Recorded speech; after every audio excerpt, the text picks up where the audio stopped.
Welcome back to the Talking Hedge. I'm Josh Kincaid, capital markets analyst and host of your Cannabis Business Podcast. Today we've got Brian Yauger. He's the CEO of Lemonhaze.com with us to talk about the industry, some Budtender Reports that he's got, as well as transitioning and pivoting to stay relevant through this whole pandemic. So Brian, thanks for being back on the podcast. Hey, Josh, I really appreciate it. Always love joining you on these things. Likewise. So we kind of brought you on to talk about some recent reports you've got. You've done some reports on bud tending and the state of the industry. But before we get to those reports, I kind of want to talk about how you've stayed afloat. Really, kind of that's my thing right now. I want to talk about crystal ball predictions at the very, very end. But before we get to 2021, let's recap 2020. How have you stayed afloat? How's it's been? Actually, you know what? Before we even get into that, why don't you just tell everybody what Lemonhaze is? Yeah. We can get into that because Lord knows, has anything happened in 2020? I'm not quite sure. So, and I'm actually going to even take that back a step farther about how Lemonhaze came about, because it's really funny. It's in going with what your theme about pivoting. So I'm going to run this all the way back a few years and then kind of get into where Lemonhaze came about, and then what Lemonhaze became, and where we found success and where we found not as much success, and some things that happened. But so Lemonhaze, as it stands right now, is a business-to-business cannabis events company. Our goal has always been to put on events, and those events range from sizes and styles of bringing people in the industry together, and that could be a multitude of things. That could be one, bringing budtenders in front of brands so that brands can educate the budtender about their product so that the budtender pushes it to the public. That could be bringing the buyers from the retail shops / dispensaries in front of the brands so the brands can educate the buyers on their product and then buy their product, put it in the shop. And that can also be, we've also expanded that into bringing the brands and the executives in front of ancillaries, the lighting guys, the soil guys, the POS guys, the humidor guys, everything else, so that the ancillaries can sell to the brands. And then we have actually, since this whole pandemic started, we have actually expanded into bringing cannabis, regional cannabis brands in front of multi-state operators and multi-state brands for the purposes of making licensing deals and expanding companies into other states. So that is, when I say we're a B2B cannabis events company, we run the whole gamut. Now, what makes us different than the majority of your cannabis events companies is we do not delve into B2C at all. We did one event a couple of years ago where we tried to dip our toes into the putting cannabis in front of the consumer world, and we just got out. There's a lot of people that do that. And there's a lot of people that do that very, very well. We are not we don't want to be in that realm of the high times cups, the dope cups, those type of events that get in front of them. Those are great events, and I have all the respect in the world, but that's not our forte. We stay in the business to business side. So it's really interesting, and I'm going to kind of jump back into what your question. So that's what Lemonhaze is. But what's interesting about that, Josh, is how it all came about, and that'll go a little bit into where we are now. And you and I were just talking before we jumped on the podcast here about when you and I first met several years ago, and at an MJBA meeting when I was talking about data. And that's where we started. We started with data, and it's funny how things come full circle, which we'll talk about here in a minute. But to make a very long story very short, I actually got into the industry at the start of the recreational industry in Washington State, I-502, in July of 2014, literally when it started. And I got in, I was working for a fund that wanted to invest in cannabis. They moved me from Texas to Seattle for the purpose of literally driving around, meeting everybody I could find in the industry and talk to them about what the needs were for money so that we could figure out where to deploy the funds that they had into this cannabis fund. That was in July of 2014. Fast forward 6 months, and we had not deployed any of that capital. And the leader of the fund came to me and said, "Hey, I've got a lot of Wall Street guys here. I got a lot of tech guys in this." And you got to remember the timetable now, Josh. This was 2014, very end of 2014, early 2015. And he said, all of our lawyers cannot make us feel comfortable about investing in cannabis. So we're shutting down the fund. And he literally pulled 3 months' salary out of his pocket and said, figuratively, I should say, and said, good luck, best of luck to you, see what you want to do. And I was like, oh boy, that's not exactly the place you want to be. And here's what's funny about that. And I've told this story multiple times, and Adam doesn't mind me telling it. So that literally happened on New Year's Eve, 2014, because they wanted to shut it down before the end of the year for tax reasons, XYZ. So they literally told me on New Year's Eve. Well, and I remember these dates because it was so close to New Year's. I had a meeting scheduled with Adam Smith, CEO and founder of Avitas, on January 3rd. And I should have called Adam and canceled the meeting because I had no fund that I was working for, but I didn't. Instead, I just, basically cried in my beer for 2 days watching football because of this whole thing happened. And I kept the meeting with Adam, and I said, Adam, I said, I apologize, but I should have canceled this meeting, but the fund is shut down, but I don't really want to move back to Texas. I want to stay in the industry.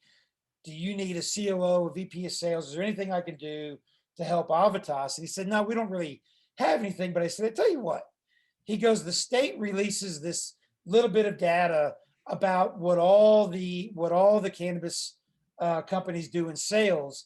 And if you can figure out a way to put that into pretty little charts and graphs, I know you I'd pay, and they release it every month.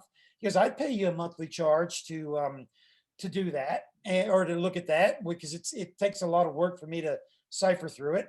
Mm-hmm. So I took that severance, and Josh, I hired a developer out of India, who, by the way, still does some work for me, and built the crappiest little website you've ever seen that we originally called Tetra Track, because I wasn't smart enough to realize that 3 syllables starting with T is a really bad name.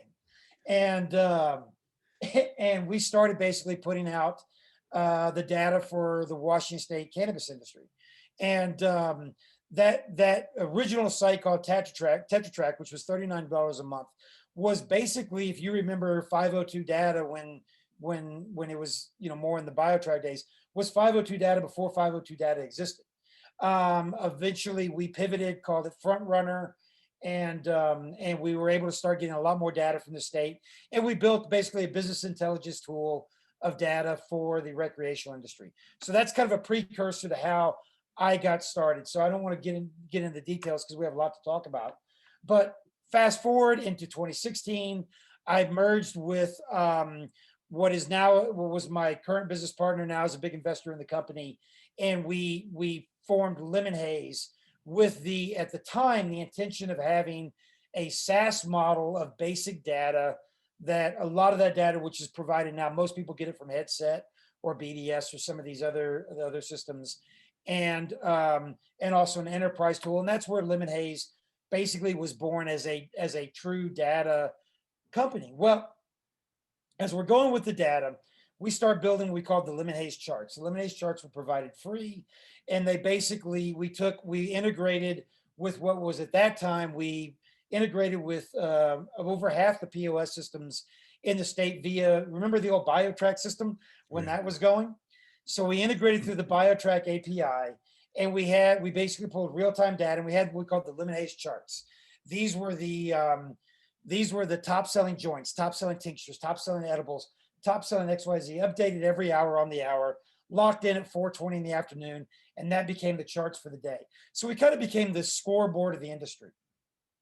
And that's where a lot of people started learning about Lemonhaze and where Lemonhaze was. I know it's kind of a long monologue, but I'm getting to the punchline now. So as we grew with that, we were trying to figure out, how do we monetize on this data? This data is interesting, this data is good, but we can't figure out how to monetize on it. So we had this big office in downtown Seattle at the time, and we said, okay, well, we need somebody to tell people about these charts that are out. We said, who's better to tell people than budtenders? So we said, well, let's just throw a big let's throw a big party in our office, and let's invite all of the budtenders in the Seattle area to come to this party, and then we'll tell them about our charts, and then they can tell all the when a consumer comes in and asks what's good, they can say, hey, look at these charts, and they tell you what's good. So we did our very first budtender party, and we had 150 budtenders from the Seattle area, and we went and we got 4 local brands to exhibit, and I want to say they paid us, I think, $1,500 to exhibit to help cover some of the cost of this budtender party for 150 people, and it went amazing, Josh. I mean, it was an absolute home run, and we said, well, let's do it again. So we went out about 3 months later and decided to do it again. So the next time we had 8 exhibitors, and we had 350 budtenders, and we said, well, that was fun. Let's see if we can do it again. This is still in our office in downtown. So the next time we have over 750 budtenders wanting to come to a party, and we're like, okay, well, this is getting big. So this didn't fit in our office. So we had to rent out a parking lot, put a fence around it. And all of a sudden I was getting calls from 30 different brands wanting to exhibit. And we said, okay, I think that worked. Mm-hmm. So that is the genesis of how Lemonhaze started as a data company. And then because of the data, we started doing these events, and the budtenders started flowing in. Well, once we got the budtenders, now the brands started wanting to show up. So we started kind of going with these. Well, about this time, Josh, we actually did we had to move out of our office. We did our next budtender party. We had almost 1,000 budtenders. We did it at a venue down in Soto, and it was a Halloween party. It was Halloween of 2016. I'll never forget it. And if you remember, BioTrack, their contract ended November 1st at midnight, 2016. So we were all set to switch over to the Leaf system after our budtender party on October 31st into November 1st. Well, if you remember, the Leaf system broke about 12:15 a.m. November 1st. So all of that data that we had built our entire company on went away and didn't look like it was coming back for months. But the events had worked. The events had been very successful, and people were really enjoying our events. They enjoyed the data, but they really found value in the events, and the events were incredibly profitable. So we just made the pivot. And, to put a bow on that kind of long monologue there, we started with that budtender event in 2016 in our office with 115 people. 150 people.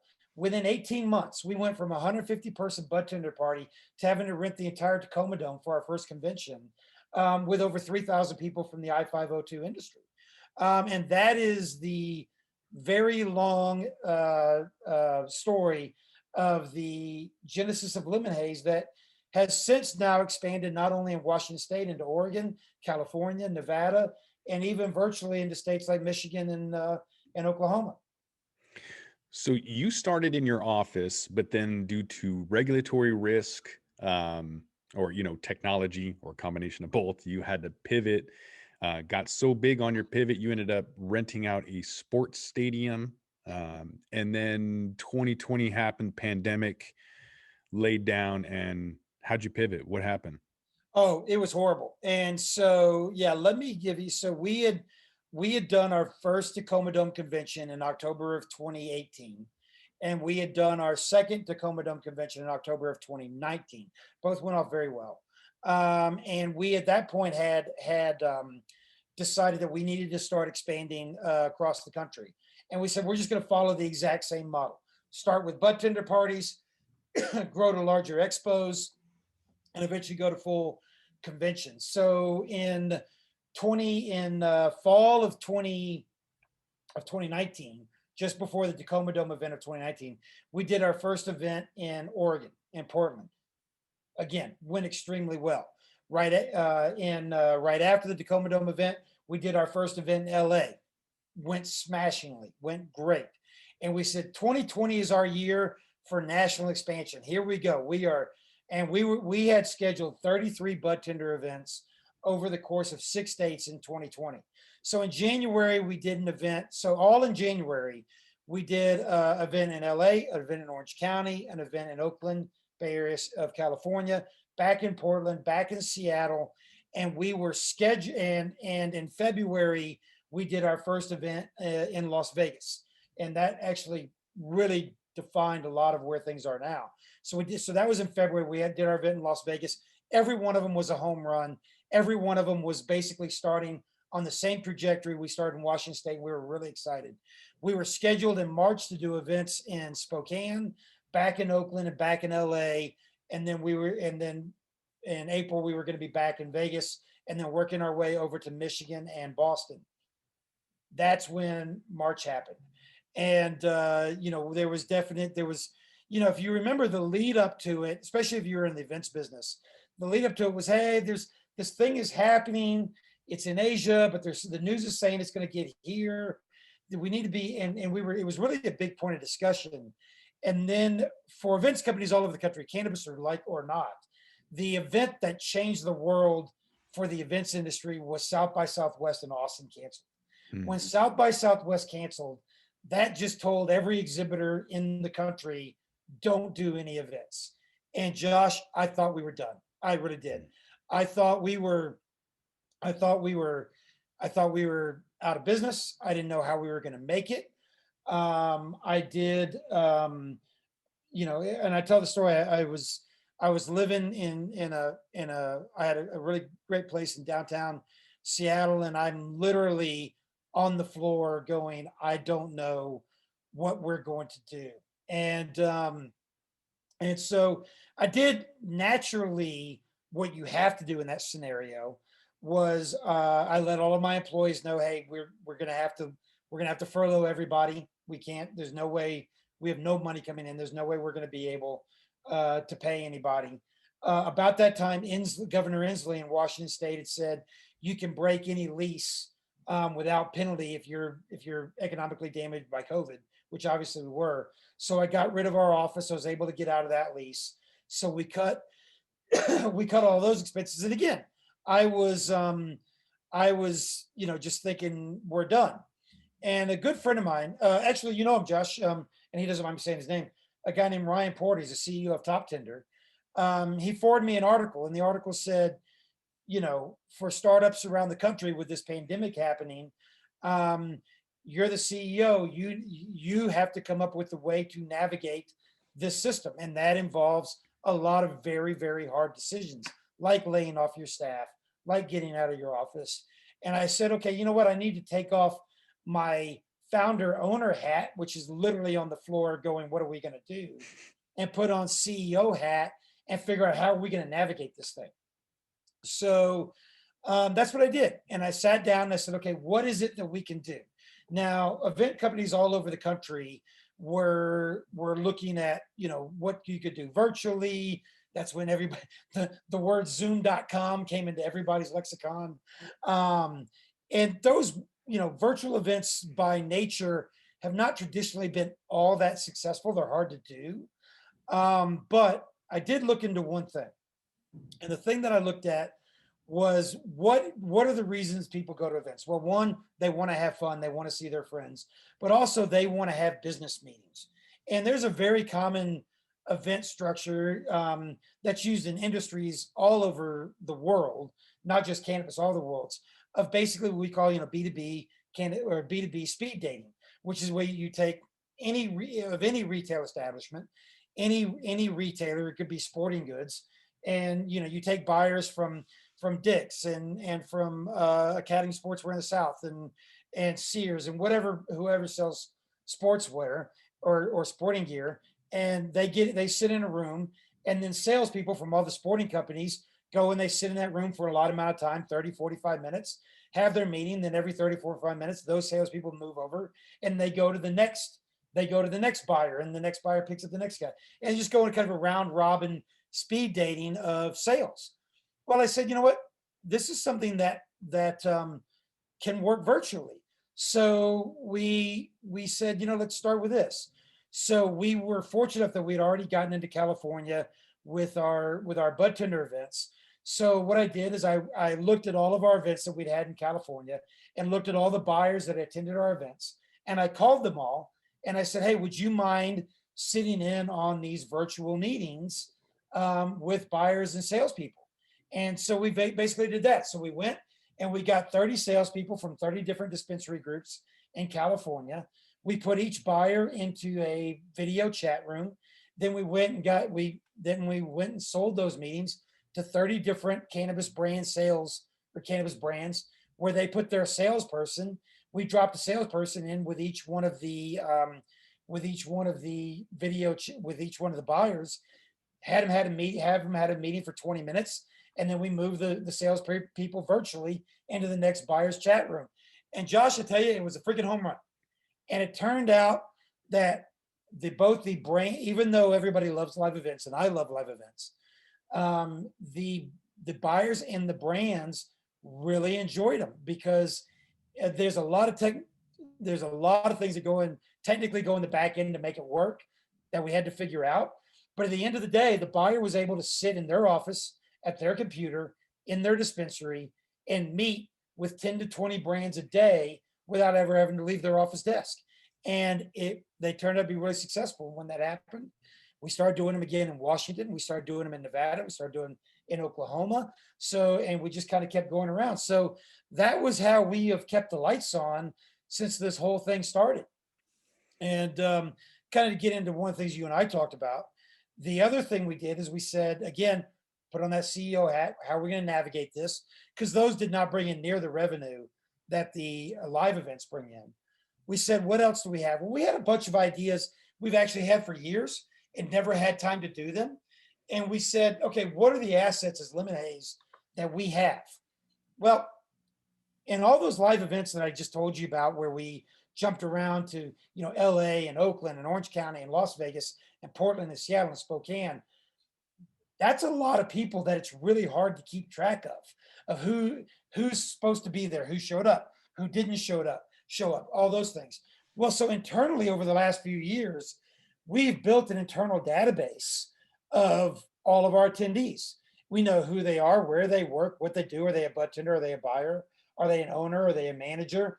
Are they a brand? Are they a salesperson? All of this has gone into our database strictly for the purpose of keeping track of who was supposed to show up at what event. Well, we said, you know what? We started advertising to brands, and we said virtually we can start doing focus groups. And so I hired a focus group moderator.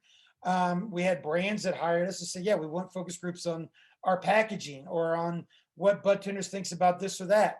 And we started doing, and then because we had this database of budtenders, we were able to go out, find budtenders, and start doing databases we start doing focus groups on budtenders and providing reports to brands about the information they wanted to know through the focus group. And simultaneously, because of those virtual, we call upfronts, those speed dating events, when we would have somebody sign up for that speed dating event, we'd ask them to fill out a survey about what their buying techniques are and what their bud tending techniques are and what they look for in the products they want.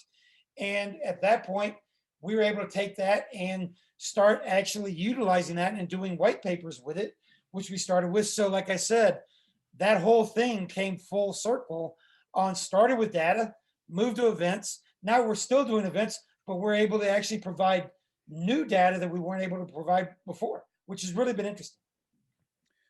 Yeah, that is interesting. So you had to pivot the first time from Tetra Track because of the data not being available and having some, regulatory issues. And then the second time around with the pandemic, you had to pivot because you couldn't have in-person events. And so you ended up doing a business to business networking event, which I like the idea of because the online, virtual conferences I've been to haven't been that interesting. They haven't been that well done, in my opinion. And nor do they bring kind of the FOMO that the whole industry is used to. Like when everyone's going to MJ BizCon, it seems like whoever's there is posting and those that aren't wish they were there. You don't get the same effect with an online virtual event. People don't have FOMO and wish they were there. And in fact, the ones I've been to really weren't that well done. Yeah, or there wasn't a lot of people there either. So networking is difficult, but what you're doing isn't really business to consumer networking. Your speed dating is nice because that offers, especially right now during harvest season, offers an opportunity for those producers and processors to meet with retailers and offload all of their products, right? So it's a good timing, good service. But then you had to pivot to writing some more reports, which I find interesting as well. Yeah, and let me throw one thing in there, Josh. Also, so that's how they started, was doing these online speed dating events with buyers from the different dispensaries with the brands, but we expanded it. So when this started working, we said, wow, this is interesting. I wonder what else it can do. And so we started, and this was really fun. So what we did is we went and we had gotten into Oklahoma. So we were getting to know a lot of the Oklahoma brands through the same buyer seller upfront. And what's funny is because when you're the events guy, and you're the events guy where the majority of your events, your exhibitors or your customers per se, are cannabis companies, a lot of cannabis companies just by nature. They're your customers. Mhm. So when we started going into Oklahoma, we started having a lot of Oklahoma brands saying, hey, do you know any of your friends out there in California or Oregon or Washington or Nevada that may be interested in doing licensing deals out here in Oklahoma? Well, that sparked the light bulb over the head, the proverbial light bulb over the head. So what we did is we went and we got several companies in Oklahoma, pre-vetted them to know they would be able to handle more business. And then we did the same thing, and we did a virtual event where now we were introducing the executives from producers and grows in Oklahoma to cannabis brands off the West Coast, and did the same thing, just did a full day of meetings. And we actually were able to, I can't give you the names right now, but we actually put 3 brands in the state of Oklahoma that are California and Washington brands through those meetings. So not only can you be able to, we've been able to use these events for doing,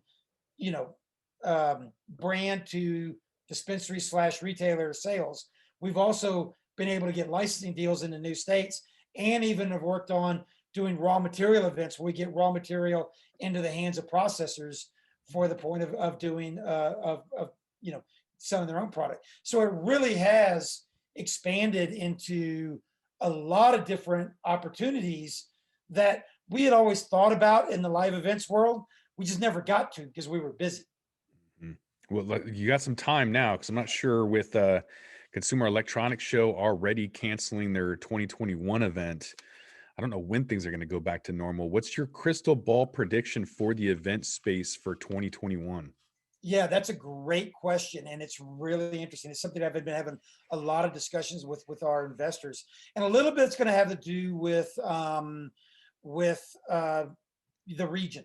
And so to give you a little bit of example, so we are scheduled. So there have been some actual conventions that happened in Oklahoma, not ours, but some other ones that I honestly don't know how their lawyers and insurance companies signed off on it, but apparently they did. But it's really going to depend on the region. Now, obviously, the everything going on in the world right now with the different things that are coming out through Pfizer and everybody else for being able to handle this pandemic is exciting. Obviously, the numbers are bad, but that kind of thing is exciting. So we are actually bringing back our first live events. We're going to do our first live event again in Las Vegas, and it is going to be a Nevada executive golf tournament. And the reason we're doing it as a golf tournament is we can do the entire thing outside. It's April 28th, so we'll be well into Q2, which by that time, with all the things coming out with medication and XYZ, that we think in Nevada, with the warmer weather and the way things are here in Nevada and the way things are set up, that an outdoor live event, that's because a golf tournament, you really can't go over 144 people anyway. There's only so many people you can get on a course. So what we're doing is we have basically invited all of the licensed and active cannabis companies in the state of Nevada, which there is not that many, to send executives to the golf tournament. Typical shotgun start, scramble tournament. And then we have ancillaries that want to talk to all those executives. So that's where you're going to start seeing the events come back. The events are going to come back not in the MJ BizCons, Canacons of the world. You're going to see them coming back in smaller, regional, probably outdoor events is the way we're bringing them back, and then eventually get back to what we can. But to answer your question, where my crystal ball in 2022, I think by mid to late Q3, nationwide, you're going to see events coming back. In the warmer weather states, I think you're going to see it coming back, depending on the state, how they handle things. You're going to start seeing outdoor events that can be held socially distanced, XYZ, in Q2. That's my plan. It's my hope anyway. Yeah, I've been doing a lot more golfing this year with the pandemic and stay at home and everything else. So I think getting together with other cannabis folks and golfing and getting on the course is definitely going to be the way to go. Even people who don't like golfing are going to start golfing.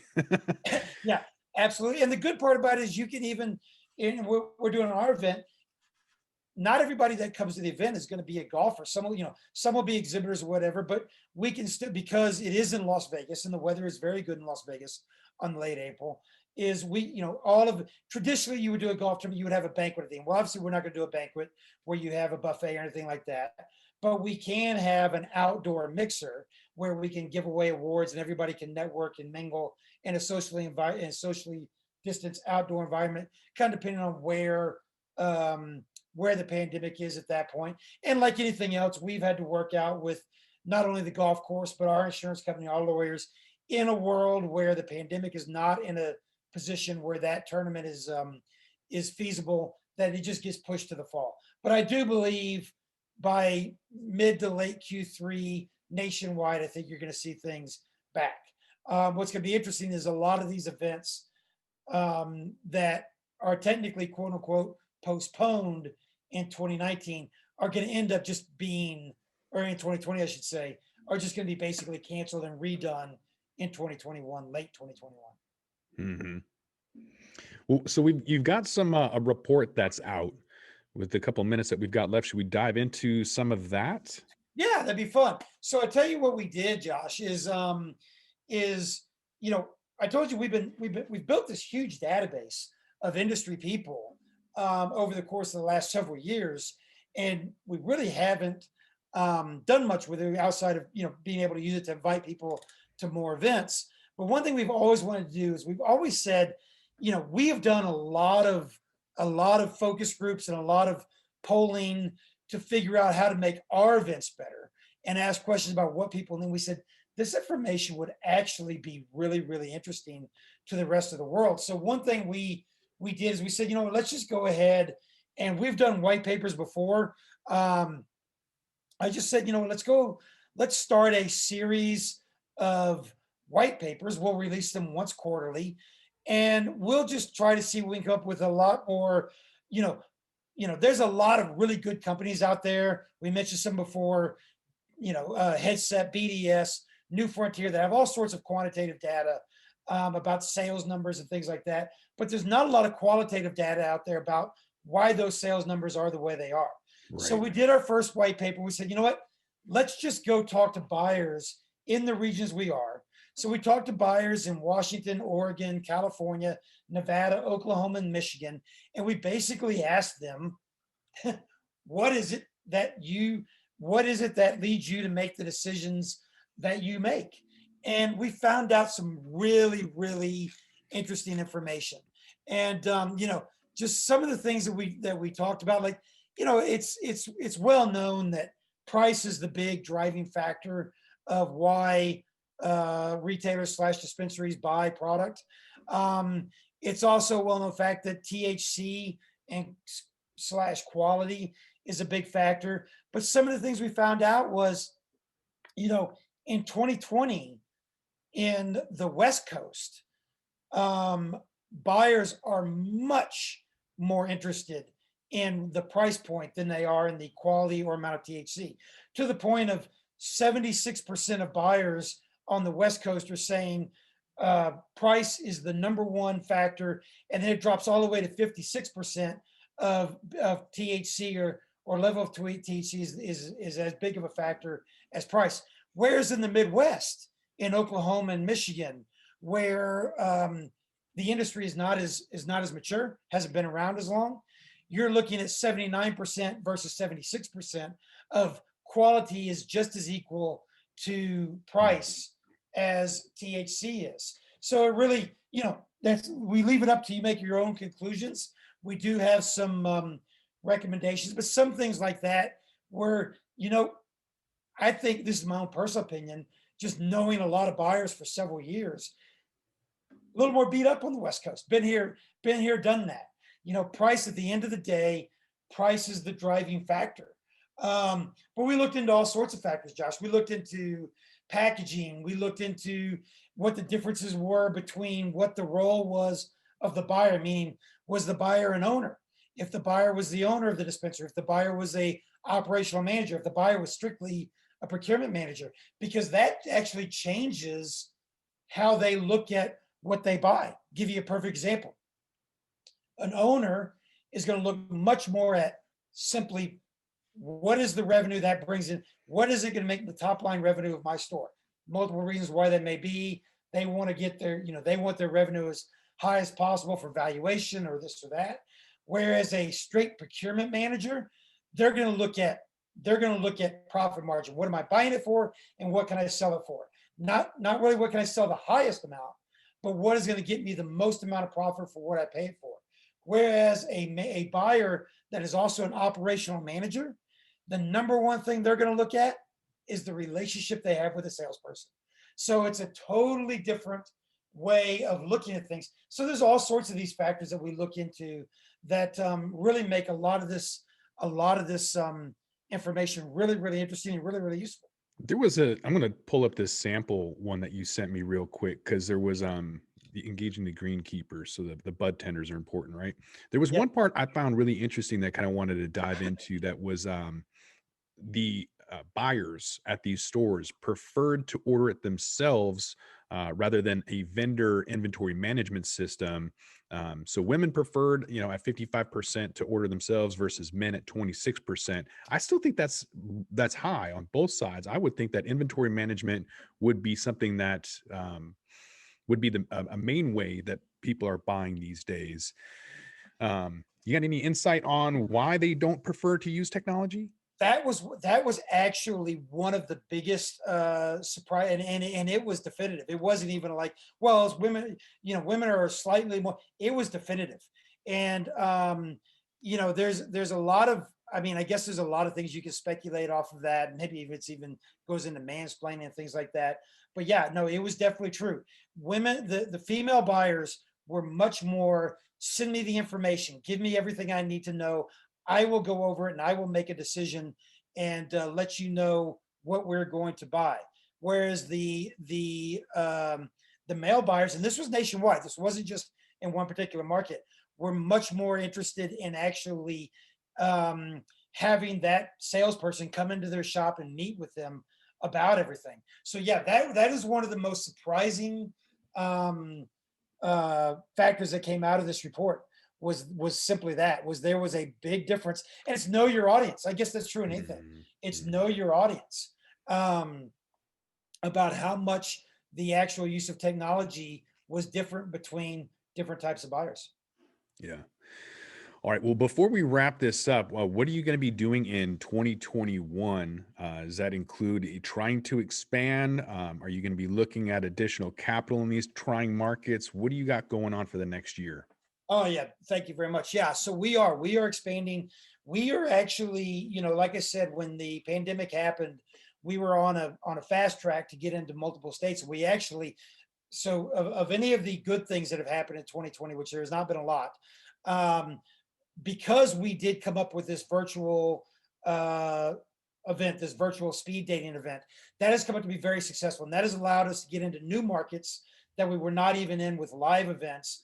With the virtual. So yes, so in 2021, we are expanding in our current footprint of Washington, Oregon, California, Nevada, Oklahoma, Michigan.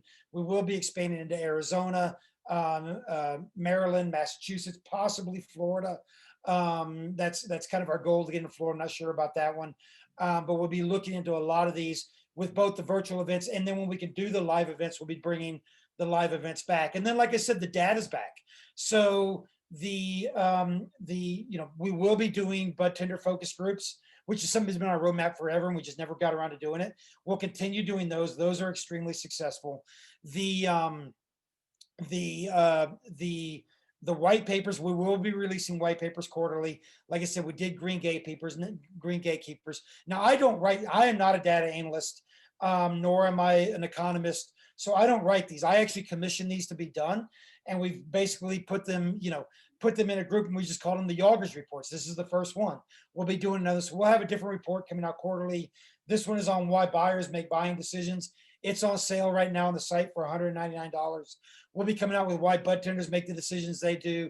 We'll be coming out with several of these throughout the year. But yeah, I will, to kind of put a bow on this thing, I will put there's an interesting little, I guess, anecdote about, how things are going. So when we were expanding out of Washington State, we were, and looking to go national, we were looking to raise capital. And we were, we did have some convertible notes from the data days that were converting, and we were able to, we had a pretty decent valuation for where we were at the time. I mean, it was in the double digit millions. Wasn't as high as 10 million, but it was closer to 10 than it was to the 1. But that's where we were, pre-pandemic. When the pandemic happened and we were just took a fiscal baseball bat across the head like you couldn't imagine. I went back to not only our investors, but people we had talked about investing, and said, hey, look, we're gonna, we've got this idea of what we want to do with data and these virtual events before we did any of them, and we were going to do a major down round, which was actually a lot more closer to the single digit than the double digit, and had a lot of investors said, we really love your idea. We really think that is a great idea, but we're just not in the place to invest in the cannabis events company right now, when events are literally on hold for as long as nobody knew at the time, and nobody knew how virtual events are going to work. Well, it's funny because that round is still open. We actually and it wasn't a big round, but we were able to raise a little bit of money on the down round, but we still some a little bit open. So if anybody's interested, they can contact me at brian@lemonhaze.com. But it's funny now, in the last month, we are getting a lot of people coming back going, hey, is that down round still open? Because you did survive it, and you are going to come out the back end, and you're going to come out the back end a little bit like Forrest Gump on the shrimp boat. Went out there in the middle of a hurricane. When came back, there was a lot less shrimp boats. So there's a lot of people now willing to, that are calling again, betting on us that we're going to come out of this hurricane with a lot less shrimp boats, and with a lot of new products. This virtual stuff won't go away. The speed dating won't go away. The data won't go away, but the live events will come back with less shrimp boats in the ocean. So yeah, we do have a little bit left on this down round to get that finalized. Like I said, you can reach me at brian@lemonhaze.com. That's Brian with an I, or hello@lemonhaze.com. You can get a hold of me. We can talk if anybody's interested in that. But yeah, so we're able to raise a little bit of money now and keep this expansion going. And my goal at the end of 2021, Josh, like we said, we're going to be in at minimum 10 to 11 states, and then hopefully be into 15 or 22 by the end of 2022. You have opportunity there. There's a lot of advantages to be in the industry, especially with somebody who's been able to pivot so many times to stay relevant. So what do you say to potential investors who ask about the depressed valuation by comparison to just a few years ago? How do you get them to either reinvest or just, pull out their checkbook and write a check? Well, here's the reality of the world in 2020 is, we do have a down round for a simple reason. Our revenue is down, substantially from 2019. I mean, we didn't have, and this isn't just us, this is everybody. But I mean, we didn't have any revenue in Q2 of last year because nobody did. The country was quite literally shut down. But whereas we may have operated in 2020 at 30% of revenue of 2019, unlike a restaurant that is operating at 30% of revenue of 2019 because their sales are down 70%. Our sales, because we can't do live events, our sales are down 100%, but we basically invented a brand new product that was able to make 30% of the revenue of our 2019. And when the original revenue, meaning live events, comes back, not only do we get the revenue back of the live events, we get that 30% that actually grows, put it on top of the old event, of the old product. So now and then, like I said, because there's less shrimp boats in the ocean, we actually, all of those will continue to grow into 2021. So while I'll never say that a pandemic that has done this much economic damage and this much personal damage to so many families and so many businesses is a good thing, because it is not a good thing. But at the end of the day, it did end up providing Lemonhaze with new products that will eventually equal the revenue stream of the old products, but the old products never went away, and they will be back stronger than they were before the start. So that's the pitch to investors is, I totally understand why nobody would invest in an events company at the start of a global pandemic. I wouldn't either, but we did survive it. We are coming out of the back end of it. And we are going to come out of the back end of it with new products, with a new revenue stream, with the old products. And the old products, remember, even our 29 revenue was basically all in one state. We had already expanded just simply in Q1 of 2020. We'd gotten into Oregon, California, and California, as you know, is not really one state. It's Northern California and Southern California and Nevada. And now through the virtual, we've actually expanded that into Oklahoma, into Michigan, and those live events will go. And the fun part is now we go into Oklahoma and Michigan with live events with a currently established customer base that we didn't even have before, because the virtual events were able to give that to us. Mm-hmm. Well, you're not the only one looking for funds. Verano Holdings is filing a $3 billion IPO. Weed Maps has a more than $1 billion IPO. So by valuation, it sounds like you're discounted there. Looks like that's the opportunity. Yeah, we're nowhere looking for that, but the goal is that we are, well, I don't know about $1 billion, but we are going to be a definite, we are growing very, very quickly. Our footprint is going very, very quickly. And, that can go, there's a multitude of different ways that can grow and that can be monetized in the future. And it's really exciting. It's really been, Josh, you and I have known each other for a long time, when it was just I-502 and we kind of had our little world of Washington, Colorado, and nobody really talked to each other, to now, we're putting West Coast brands into Oklahoma. It's so exciting. It's so exciting. And we're going to be putting West Coast brands into Nevada, which is technically kind of West Coast, kind of the West, and West Coast brands into Michigan and into other states, and into Arizona, which we're doing right now. We're planning an event to do that. So it's really exciting when, in those days, when it was those of us in Washington and those of us in Colorado, to now it's those of us in the industry. And it's been so much fun to watch and be a part of the growth of this industry. I'm so glad I got into it early, and been able to make a lot of mistakes early, when you could make a mistake and really only be affected by what happens in one market. Because now, we're in multiple. Yeah. I thought I was getting in late in 2015, but So did I. It's been a long game, that's for sure. So anybody that's interested in anything that you've got going on, from the business to business, networking, speed dating, to Budtender events, to being able to license or expand, as well as invest in what you have going on, and the potential golf tournament on the 28th of April, they can get a hold of you at brian@lemonhaze.com. And where else are you at? How else can people get a hold of you and see what you got going on? Yeah, so the best way is to get a hold of, is to get our website, lemonhaze.com. If you are interested in purchasing the in the buyer report, the Green Gatekeepers, which I highly recommend, go to lemonhaze.com. You'll see a button right there on the front page that says Yauger's Reports. Click that and you'll see it, $199. You can get that report. It's a great value. You will drive your sales much higher than that. keep an eye on just some of the fun things we do. Our Instagram is at Lemonhaze Party. Also, if you're just interested, my personal one is at Brian underscore Yauger on Instagram. And then, like I said, if you want to get a hold of me personally, very easy, Brian at lemonhaze.com.